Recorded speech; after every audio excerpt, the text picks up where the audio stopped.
We're going to have a little Q&A. And at the risk of sounding redundant, please make your answers genuine.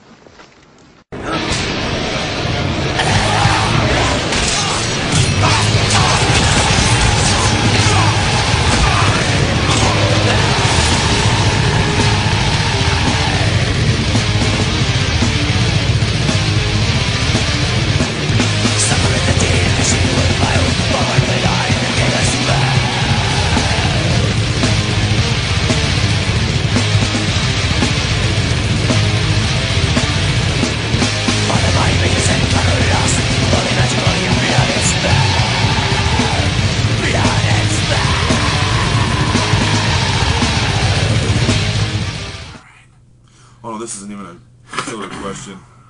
He's just saying that Slatanic Jim is just saying how we said the little Lost Boys Thirst on Blu-ray was like $40 if we go to Amazon and get it for cheaper. Okay, there you go. Thank you for that, brother. Right on. All right. Inmate Killer. His new channel is Inmate Killer, and he wants everyone to sub to that. All right, we'll do. Okay. Inmate Killer. #1 Jags fan. Colorado's #1 Jags fan. What's up, baby? Did you catch that fucking Hail Mary shit against the Texans? That was divine intervention, baby. That was pretty dope. That was cool. First off, how does Jamie feel about his Cowboys getting railed by the Jags? Well, first off, dude, go shit in your hand, bro, because let's be real here. If Tony Romo was there, you guys wouldn't have won that game. I don't give a fuck what you say or what the fuck you say. Sorry. But if Tony Romo was there, railed, I'll be railing you. Fucking Colorado is only 400 miles away. We've made it there in 4 hours. I'll go rail you, buddy. Make you shit in your hand. How about that? Talking crazy shit. I was going to be the gracious loser, but you had to fucking talk some shit. So, dude, just go shit in your hand. Yeah, well, that's how he feels. That's how I feel. Go shit in your hand now, buddy. But go Jags. Yeah. I will say it would have been a much harder fight with Romo being in there, and we could debate it all day who would have won or what the spread would have been. But, I mean, let's look at it this way. I think Jacksonville would have won, not as by much. Oh, bullshit. You're fucking crazy. But if they would have got rid of their coach earlier, and they would have put on that performance they did against the Giants, whole different song right there. I'll say that. Okay, let's put it this way, dude. You guys beat John Kitna, the former quarterback of the Detroit Lions, when they were really, really shitty. This is true. So, moving on. You put me in as quarterback who had a better fighting chance than that shit. This is probably true. Because that game he played on Sunday, he pulled a couple passes out his ass. Let's just be real here. Kitna. Oh, yeah. He pulled some passes out of his ass. Would you rather be killed by having your trachea removed by Rambo, like he did to that Burmese dude about to rape that chick, or have your guts cut out like the leader of the army by Rambo's machete? I would rather have the neck thing, because that would be quicker. Yeah. And it was from behind. Yeah. But the other dude, when he gets caught in the gut and then disemboweled, he was alive for a while. Yeah. So Rambo could look him in the eyes. Bad shit. Best Rambo death out of the following choices. The Vietnamese dude who gets blown to pieces by the exploding arrow in First Blood Part 2 from a mile away while Rambo is standing by the waterfall. The giant Russian who gets his grenade pin pulled, falls into the hole, gets lynched, and then explodes in Rambo 3. Or the fucker who gets his shit raped by the 50 cal. The 50 cal. Yeah, while sitting in the front jumps seat. That fucker. Yeah, I'm going to say the baddest death was definitely number 3, brother. Yep, number 3 is the... Although those first 2 are pretty damn good. But that third one's But the that jam. point blank 50 caliber love, can't fuck with it. No. All right, Colorado's #1 Jags fan. Next killer question is by the RBR Short Films 13.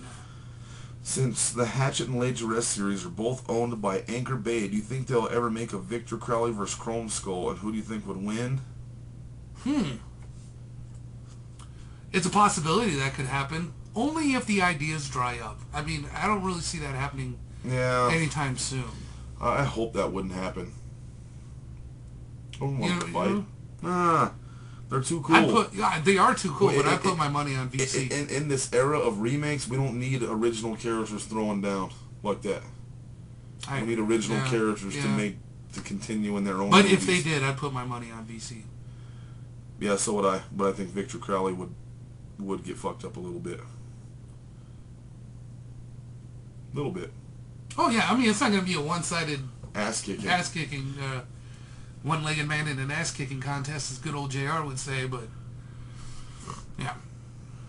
0. If Danielle Harris raped you, would you push her off and call the police or say, "Keep doing it, Danielle. You just made my day for that ass."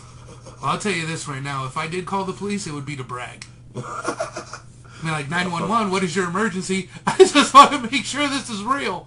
So, you know, that kind of thing. But if she was raping me, I wouldn't say, "Oh, yeah, keep going. You just made my day for that ass." I would totally play it out. "No, stop. Damn it, you animal. Why are you doing this to me?" I would just play it up like, "I can't believe this is happening. Why?" So, next question is from a goth in cloth. yes.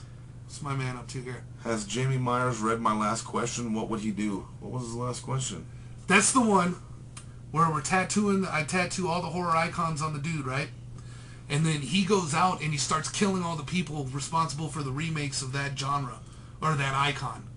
Would you call the police and turn them in? Hell no. Okay. Would you? Fuck no. No.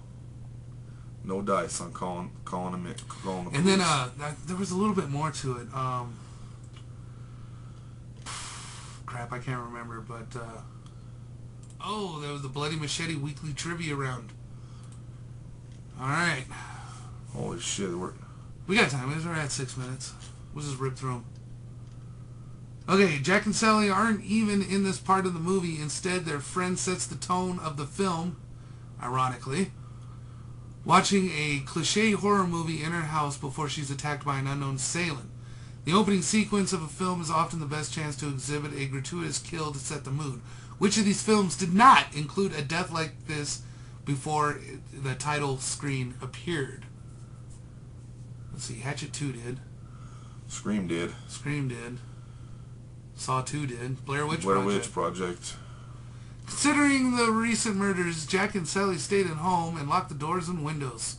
Some of their other more skeptical friends decide not to take precautions, and one of Jack's peers is gruesomely dispatched while out on an unnecessary stroll. The great outdoors can be stark setting for the perfect murder. In which movie was at least one of the victims killed outdoors? Well, Quarantine, that was all indoors. Strangers? I think Strangers was all indoors too. No? I think they got one outside. Yeah, we're going to say Strangers. Okay, now people realize it's a serious issue. A killer is on the loose. Everyone in town decided to head home before an instated curfew. One of Sally's girlfriends, Barbara, closes down the diner she works in just before the clock strikes the hour. Her remains are found in a dumpster behind the restaurant. Which of these famous films explicitly featured a character named Barbara? Night of the Living Dead. Night of the Living Dead. When Sally goes on a warn. Sally goes to warn another of her friends that she may be next. The two of them are ambushed by the killer. Sally gets away, but her friend isn't so lucky.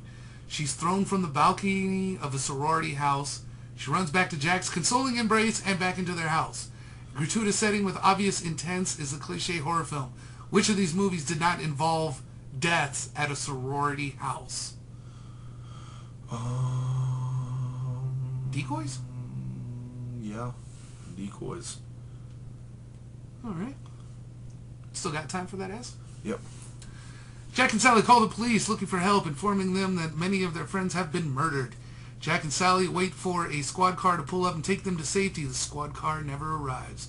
Sometimes the scariest fear comes from the supposedly secure becoming the unsafe. In which of the horror movie were the police actually the enemies?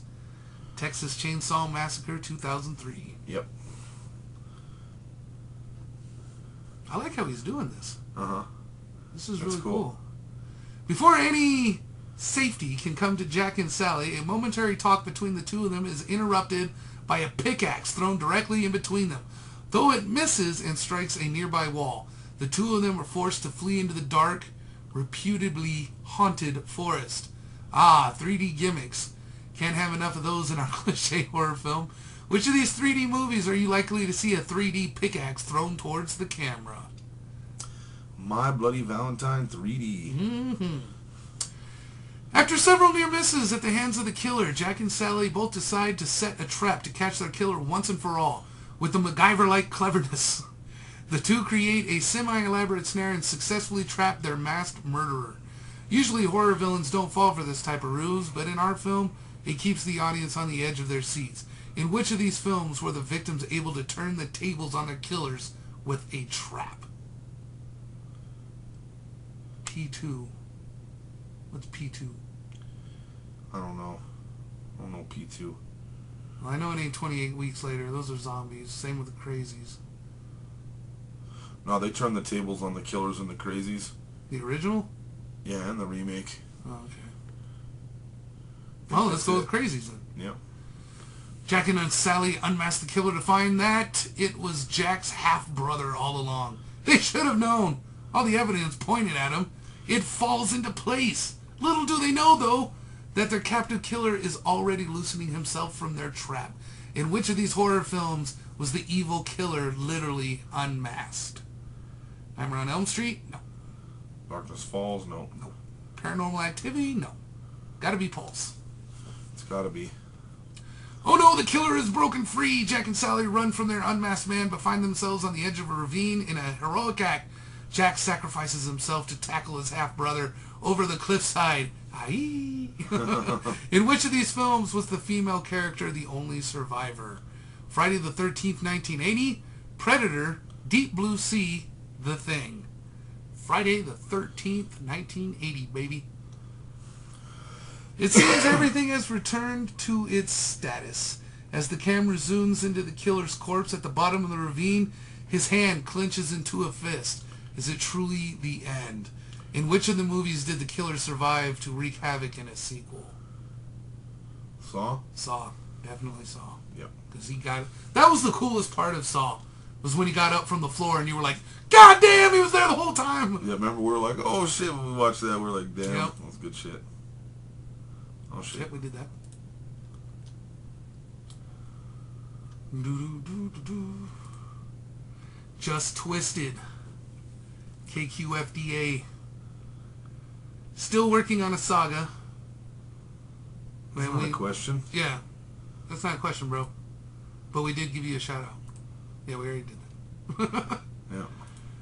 Alright, let's go ahead and shoot on over to one more for you.